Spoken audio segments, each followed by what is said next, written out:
Hello everyone, हाय। कैसे हैं आप सभी लोग? आशा करती हूँ आप सभी लोग स्वस्थ होंगे, मस्त होंगे, बढ़िया होंगे।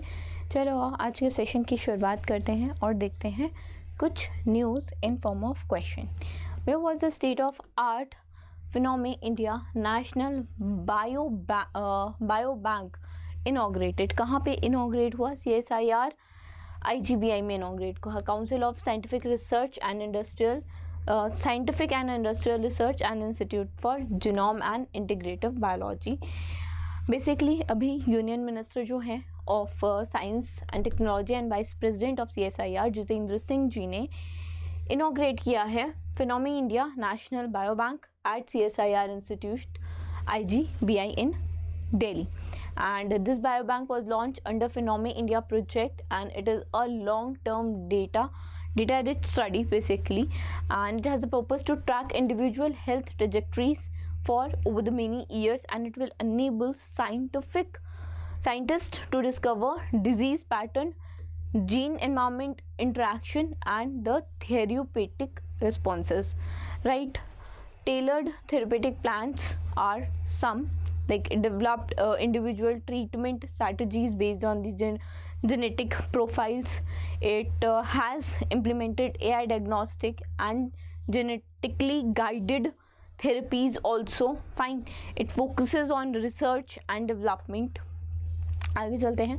जुलाई 2025 में ही कौन सी इंडियन स्टेट है वो बन गई है पहली state to implement predictive death model for TB patient? तो Tamil Nadu is the one who basically is the state, right, who became the first in India to implement predictive death model for TB patient, right? It is developed by ICMR, National Institute of Epidemiology, and it reduced the average time from diagnosis to hospital admission for severely ill TB patient, that is basically decreasing to mortality rate. And this model have been integrated into the existing statewide application TB Seva, that is severe TB web application, which has been used since 2022 under the state differential care model initiative. Tamil Nadu Kasanoi Irapilla Titham, right? And this model uses 5 triage variable: body mass index, pedal, ठीक है, swelling of the foot, basically respiratory rate, oxygen saturation, and the ability to stand out support to identify the level of illness. And it has been developed using the data from 56,000 TB patient जो diagnose हो चुके हैं तमिलनाडु में between July 22 to July basically 23, right. आगे चलते हैं, next देखते हैं कौन इलेक्ट हुआ है as the vice chairperson from India for the 11th annual meeting of the new development bank of the board of governors. तो निर्मला सीतारमन जी हैं, शी हैज़ बीन इलेक्टेड। और कोलंबिया और उज्बेकिस्तान ने ऑफिशियली ज्वाइन किया है अभी न्यू डेवलपमेंट बैंक, जिसे आप ब्रिक्स के नाम से भी जानते हो। एंड दे हैव बेसिकली जो मेंबरशिप है, अब मेंबर्स जो हैं वो 11 हो गए हैं। और अनाउंसमेंट जो हुई है it was done by president Dilma Rousseff.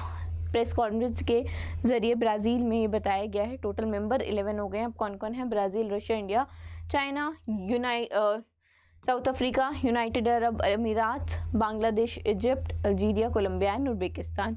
जो 10th एनुअल मीटिंग है it took place in Brazil, और जो थीम थी वो थी driving development, fostering innovation, cooperation and impact through the multi development bank for the global south, right?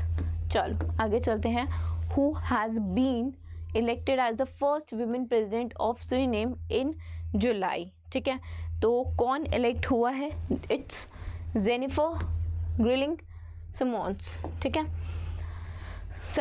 Suriname president parliament ने elect किया है इन्हें as the South American country's first women president, and she will succeed the current president Chandrika Prasad Chen Santokhi of age 66.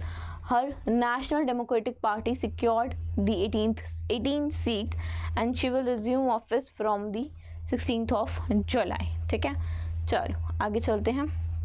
Who was replaced by Sanjog Gupta to become the new chief executive officer of ICC. संजोग गुप्ता की जगह basically Ziouf Allardyce was the one who was replaced by संजोग गुप्ता. ठीक है, तो संजोग गुप्ता जो हैं वो बन गए हैं ICC के क्या new chief executive officer, new CEO. ठीक है, इससे पहले ऑस्ट्रेलिया के ज़ियोफ एलराइस थे, अब संजोग गुप्ता बन चुके हैं.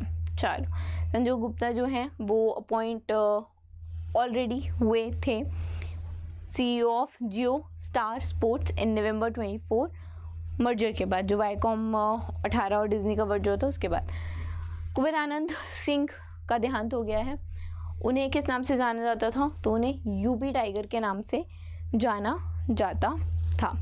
ठीक है, कुंवर आनंद सिंह जो हैं वो 4 टाइम MP रह चुके हैं गोंडा से. And father of minister of state for external affairs Kirtivardhan Singh के पिता हैं, उनका भी देहांत हुआ है. The son of Raja Raghavendra Pratap Singh, farmer MLA from the party.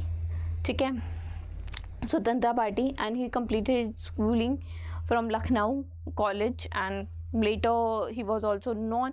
He won UP Assembly election in 1964, 69, 67, 69 and Lok Sabha in 1971, 1980, 1984 and 1989. UP tiger के नाम से ये जाने जाते थे. आगे चलते हैं. Which edition of the Statistic Review of the World Energy Report was released by Energy Institute in collaboration with Kernley and KPMG. तो it is 74th edition, ठीक है, of the Statistic Review, right? Energy Institute ने in collaboration with Kernley and KPMG has released this 74th edition of Statistic Review of World Energy, and this report basically offers an in-depth analysis of global energy production, consumption and emission that provides valuable insight into the evolving energy landscape. And India has surpassed China for the second year running to become the world's 4th biggest biofuel consumer. 24 India biofuel use jumped 40% to 77,000 barrels per day, and India biofuel consumption expanded by 31% with a growth rate from 14 to 24. USA जो है largest producer है biofuel का and consumer भी है, और उसके बाद Brazil and Indonesia आते हैं. तीनों कंट्री का 75%, तीनों कंट्री को मिला के बेसिकली जो कंजप्शन है बायोफ्यूल का वो 75% है. इंडिया कम और इंडोनेशिया दोनों मिला के 63% है of the Pacific, Asia Pacific. ठीक है, आगे चलते हैं. कौन सी नॉन प्रॉफिट ऑर्गेनाइजेशन है जिसने साइन किया है MOU with department of empowerment of person with disability to strengthen the inclusive education system for children with disability? And it is Shri Aurobindo Society who has basically signed MOU with Department of Empowerment of Person with Disability, and this partnership basically marked the essential step towards achieving the mandate to the Rights of Person of Disability Act of 2016 under the section 16, 17 and 47. ठीक है, ये जो MOU है it will strengthen the inclusive education ecosystem for children with disability to ensure inclusive education through capacity building initiative under the project inclusion, and to enhance the capabilities of educator, rehabilitation professionals, school counselor, general teachers and other stakeholders, hereby strengthening the inclusive education system in the country. Shri Aurobindo Society will implement project inclusion via mobile app and web based platform जिसका नाम है रूपांतर programme. आगे चलते हैं. What is the target set by India to become the bio economy by the year 2030? तो $300 billion का target जो है बेसिकली वो सेट किया गया है. And union minister of science and technology doctor Jitendra Singh ने अनरिवील किया था विजन 300 बिलियन बायो इकोनॉमी का by 2030. National wide of the bio product day bio E3 way. ठीक है, जो इवेंट है it was organized by department of biotechnology and the agencies, and it marked the basically experiences of the Voices Across the Cities, a synchronized nation hourly dialogue series, and it also showcased the regional diversity of India bioproduct capability, highlighted the biotechnology ecosystem, and accelerated the 50 startups a decade ago, and now it's nearly 11,000 startups aligned with BioE3 policy, right?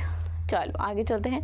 जुलाई में ही अभी 2025 में town hall was renamed after which of the following politician, तो it was named after Shyama Prasad Mukherjee, और त्रिपुरा के chief minister हैं, उन्होंने announce किया है, उन्होंने बेसिकली रीनेम किया है टाउन हॉल को अगरतला के श्यामा प्रसाद मुखर्जी जी के नाम पे, उनकी 125वीं एनिवर्सरी पे, right. He also included the erection of marble statue of the Jana Sangh founder in front of the building. He also recalled Mukherjee's unmatched roles as India's first industry minister. And Shyama Prasad Mukherjee की अगर जी की हम बात करें तो इंडिया के barrister थे वो, एक तरह से educationist, politician, activist, social worker and the minister of state and national government में वो मिनिस्टर के तौर पे काम किया था और इंडिया के पहले इंडस्ट्री मिनिस्टर रह चुके हैं, ठीक है। So that was it from today's session. I hope you guys might have liked this session. पसंद आया तो लाइक करना, चैनल को सब्सक्राइब करना। Thank you so much.